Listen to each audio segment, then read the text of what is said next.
Bienvenidos to Santa Ana.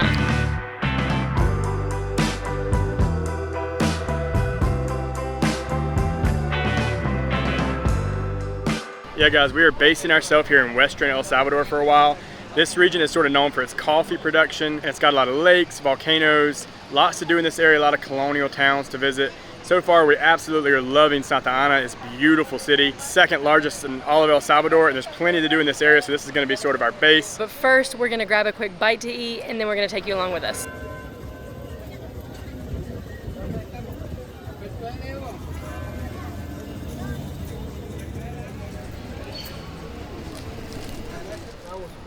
Gracias.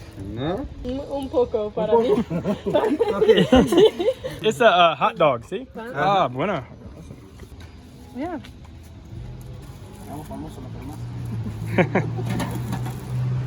All right guys, obviously hot dogs are different everywhere. This is the most different I've ever seen. We just stopped at a little street vendor here in the city center of Santa Ana, and these hot dogs are like 30 cents each. And he asked us if we wanted carne or mozzarella, and we were kind of confused. Like carne means meat, so we were like, well, it's a hot dog, so carne. But actually, it just has little shredded meat on it. There's no actual hot dog. And then it's got like peppers, mayonnaise, chili. Like some cabbage with carrots inside of it. Yeah, and it's just that, nothing more. It's very, very lightweight. Yeah, and the bread is kind of like toasted, so it's really crispy. Yeah. I always say that the best part of a hot dog is the toppings anyway. So now that this is like the majority of it is toppings, it's actually pretty tasty. Kind of gives me a chicken salad vibe, just a bit spicier and more of a pork taste.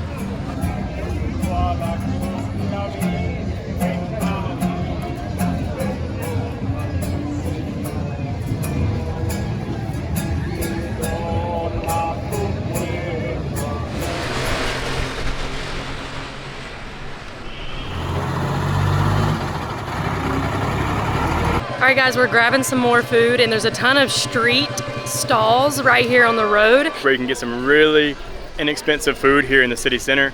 You can get like tortas for $1 or less. You can get much bigger hot dogs than the one we just had that do have an actual hot dog in them. For 75 cents, you can get hamburguesas for $1 to $1.50. And it's all really good. Each stall, when you look back into them, they're like tiny little places to eat back there. They have like tables, but you have to squeeze your way through. So I'm gonna show you where we're eating.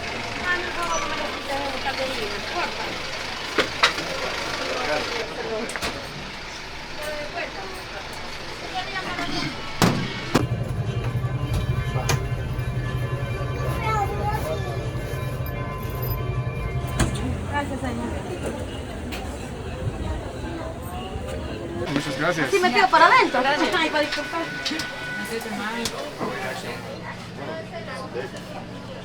We made a new friend in Santa Ana. His name is Eric, and he has a YouTube channel. ¿Cómo se llama your YouTube?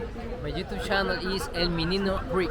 We'll list a link to it in the description. Yeah, we're learning Spanish because he's studying English. So Yeah, si tú quieres aprender español, pásate por mi canal. he's telling us about Santa Ana and about pupusas. I recommend you eat pupusa with loroco and Oh, cheese. yes. Loroco y queso pupusas. Yeah.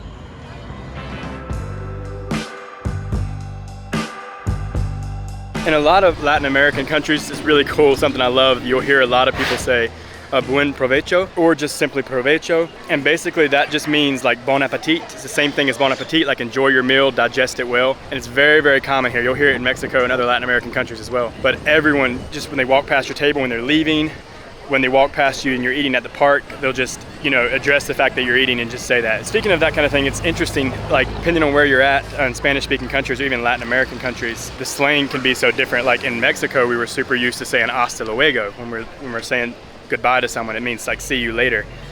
But here, they don't ever return that. So when we first got here, we were saying hasta luego, but they would just say adios or bye. So that's not really a thing here. Nobody returns that when we say that, but it's all over Mexico.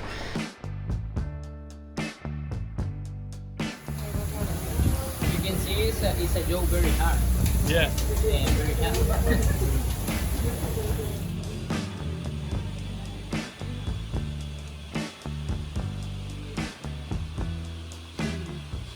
Okay guys, we're hanging out with our friends who are from Santa Ana and El Salvador. This is Adriana y Adriana y Eric. Probably already know Eric at this point. You already know Eric Hi at this point. So they brought us to a local pupuseria where we're gonna eat tons of pupusas, beans and cheese, and cheese and loroco. Cheese and Loroco. I recommend you eat pupusas Loroco with cheese. Yeah, it's very delicious. Yeah, so we're super excited and we're really hungry. So stay tuned. They're gonna show us how to eat a pupusa the right way. Con frijol con queso. Sí. ¿Estas 4 son de frijol con queso? Sí. Ah, Vale. Muchas gracias. No haces loroco. estas de jalapeño. Yo quería Agua de sandía. Sí. Like basically watermelon water. It's really good and refreshing. I always get mine without sugar, so it just tastes like a blended watermelon. Caliente. Creo que de jalapeño. Amazing pupusas. Sí. If you want to eat pupusas, you need to take a piece and this way. You can take curtido, right? That way.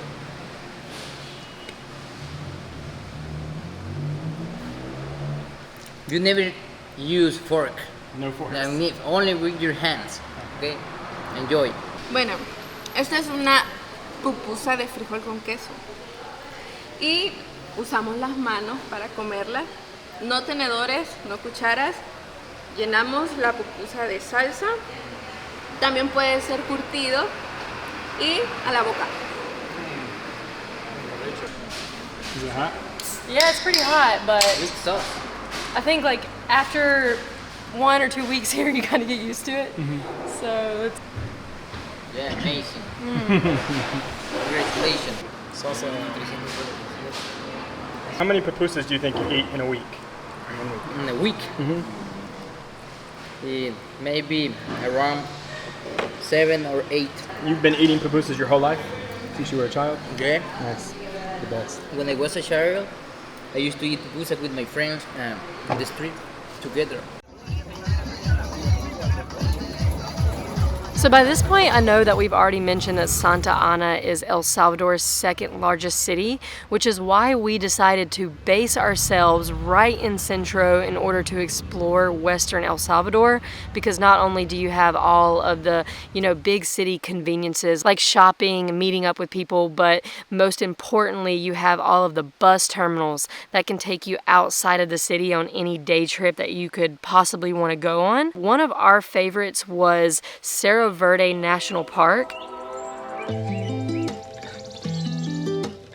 Today we are hiking in Cerro Verde National Park. This is a national park right outside of Santa Ana that has 3 volcanoes in it. One of the volcanoes, which is Volcano Santa Ana, is the tallest volcano in El Salvador. The other volcanoes are Volcan de Izalco and Cerro Verde. Cerro Verde, I believe, is a extinct volcano, but Izalco is an active volcano, and if you take a trip to the park, you can actually decide to hike any of the volcanoes that you want. It's just Santa Ana is the most popular, and if you hike Santa Ana, you get insane views of the other 2 volcanoes. In order to get to Cerro Verde National Park, we walked from Centro Santa Ana to the Vencedora bus terminal, and we took bus 248, and it was only 70 cents a person. It's only about an hour outside of the city. Once you arrive to the national park, there will most likely be other people on the bus who are getting off specifically to hike there as well. So once you all get off, you're going to be greeted by somebody who works at the park, and the reason for that is because you're going to have to pay an entrance fee to get into the park, and then you're going to have to pay a guide to take you up to the top of the volcano. We were reading online that there have been like robberies and things like that on the trail in the past. They made it mandatory for guides to take tourists up to the top. It's really affordable though. It's only $3 a person, and you get to join whatever group you come in with. So right when we got off the bus, there was a guide waiting for us. We paid him, hiked a little bit into the park, and then paid the park entrance fee. So about 30 minutes into the hike, we got to this tower, this observation tower, and it's mandatory. I mean, it's yeah, it's mandatory to climb it. No, it's optional to climb it, but it's beautiful up here. Es hermoso estar acá. Enfrente podemos apreciar el Lago de Coatepeque y nos vamos a ver allá arriba. Estamos emocionados por conocer la cima del volcán.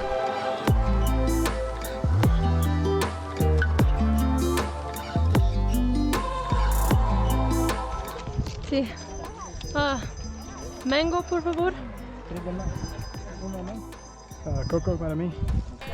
All right, guys, we made it to the top of Santa Ana. This is El Salvador's tallest volcano. It last erupted in 2005. At the top of this volcano, it's absolutely amazing. You can see this sulfur pool at the bottom, and it's like a bright, bright greenish aquamarine color. And you can tell it's really, really hot because you can see steam coming up off the top of it. The hike up here was about an hour. The hike itself was really nice. Along the way, you have like miradors, like viewpoints everywhere where you can stop and take photos. From the top you have views of the other two volcanoes in the park and Lago de Coatepeque, which is a lake inside of a volcano. So Lago de Coatepeque is a volcanic crater lake with beautiful turquoise water, and it's located approximately 30 minutes outside of Santa Ana, but you go directly past it to get to Cerro Verde National Park. So a lot of people will combine those two things in one day. However, for us, we decided to just take a day trip there so that we could spend the entire day exploring the lake. All right, guys, we're heading to Lago de Coatepeque,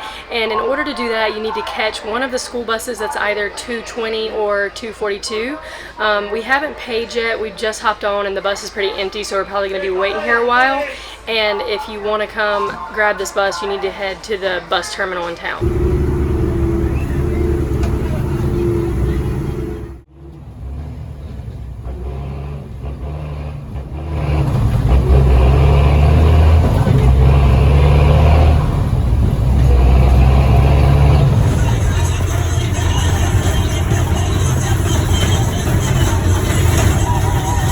All right, note to self.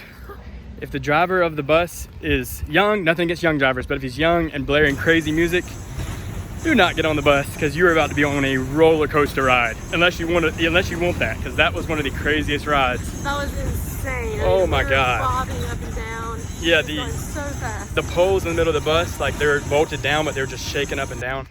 And it was just like, he didn't even slow down for the bumps, and he just had this big grin on his face like it's the funnest thing in the world. It was like a roller coaster.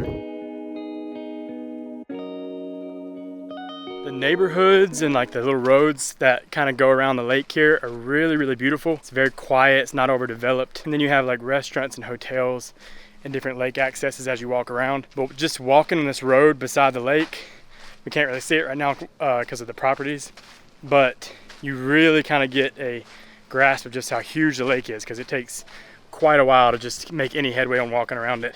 All right, guys, after that insane bus ride, we have arrived at Lago de Coatepeque, and this place is stunning. It is so beautiful. We hopped off the bus and started walking towards the town-ish area where all the restaurants are, and we came out to this restaurant with this beautiful seating area and terrace that just looks out over the lake.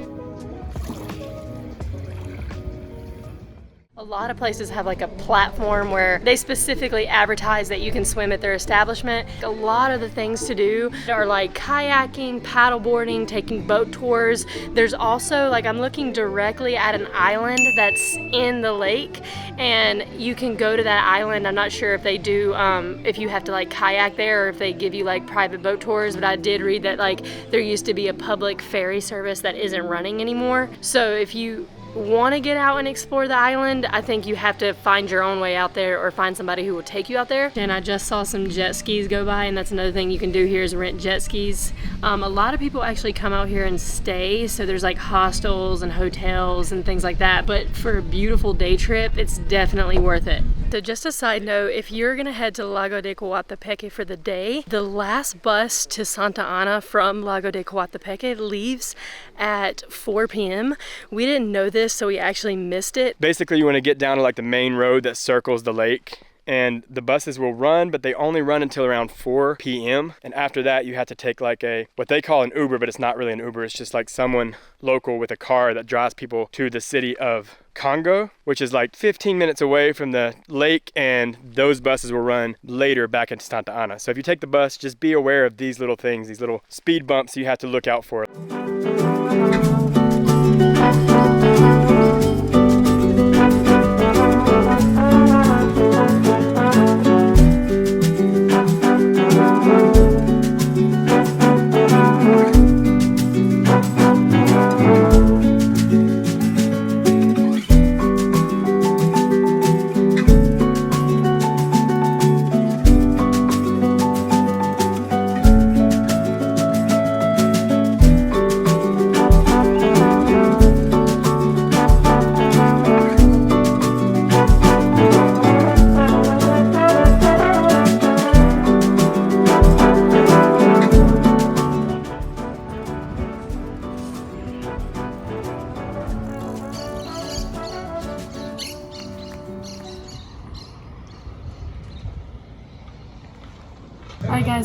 Sopas Paula, and they have some really good soups here. Soups are a big part of the cuisine in El Salvador, but they typically only serve them from Thursday through Sunday, so it's hard to find. Gracias. Sí, bueno. Muchas gracias. Gracias. And we just ordered some cervezas. This is a golden, which is an Salvadoran beer. And Seth got a Suprema.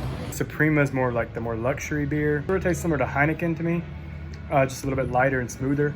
Pilsner is the one you're gonna see everywhere. It's like the unofficial national beer of El Salvador. I really like it, it's really good. But both mine and Lauren's favorite has been the Regia. Regia, I think you have to roll the R even though there's only one R. Actually, Salvadoran beer in general has been really, really, really good. I love it. Very inexpensive. I mean, even the Suprema is only like $1.50. But yeah, some of the famous soup you'll find in El Salvador, most of it is only served on the weekends. You'll find like sopa de patas, and that is like cow foot soup. The gallina soup, it has like chicken or rooster. And you can find a lot of interesting soups. Today we're not gonna be able to order any because they're not serving any. This is a Wednesday. We ordered ceviche de camarón, which is shrimp ceviche, and chicken tacos. Can't get enough of the ceviche here. It's always really, really delicious in El Salvador. I would say some of the Salvadoran food that you cannot miss here is obviously number one, pupusas. It's the dish you can't miss. We've covered it in every video I think so far we've made here. But also the tamales here are amazing.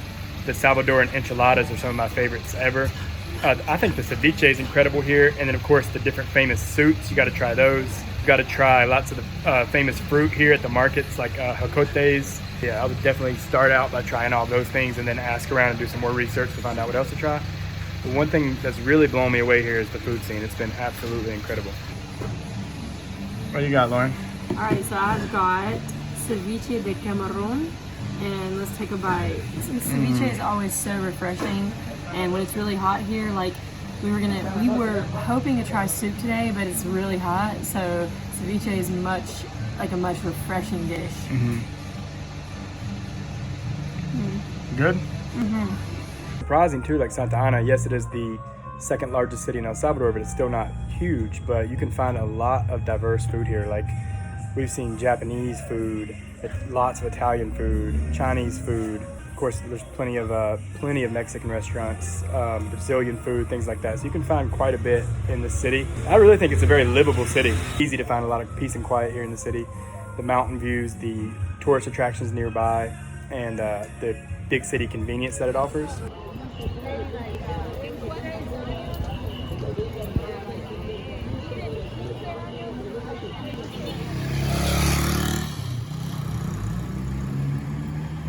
So right here behind me is the historic theater. This was built in the early 1900s, and it was actually paid for with taxes from the coffee production in the area.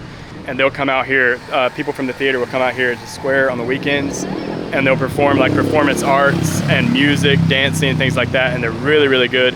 And then behind me on this side, this is the palace, right, Lauren? Palacio Municipal. And right behind me here is the Municipal Palace. Very, very impressive, and you can come tour that. It's beautiful. There's a flag of El Salvador that's always flying, and the sunset's right behind that, and sometimes it's just like, the colors are unbelievable. They look fake. As you see behind me, this is one of the most impressive cathedrals in all of El Salvador. Look at these birds, these pigeons. It's amazing. You can see mountain views down the way. That's sort of what surrounds the Liberty Park here, Parque Libertad. Is a lot of people say don't stay in the Centro as far as safety, stay outside of it. We actually are staying at Hotel Brunette right behind that cathedral. It has been a really nice stay, super convenient. You know, we're always able to come out here. The hotel itself is very, very nice, and the Wi-Fi works. It's got AC. It's only like $20-some a night. They have a beautiful lobby area to hang out in. We've been playing cards with people every night, and it's just been a really fun experience. They sell beer there. They have like a bar and a restaurant. During the day, it's very safe. There's lots of guards, lots of military all around. Even at night, the military stays out here overnight. So most of the time, you'll hear people say don't stay in the city centers out here. But we sort of broke that rule here, and we haven't had any real problems yet. And this is right here at the square. And the square is just a really lively place, you know, restaurants surrounding it, live music going on, lots of activity. In general, I just really, really love Santa Ana so far. What do you think about Santa Ana, Lauren? Yeah, I absolutely love it.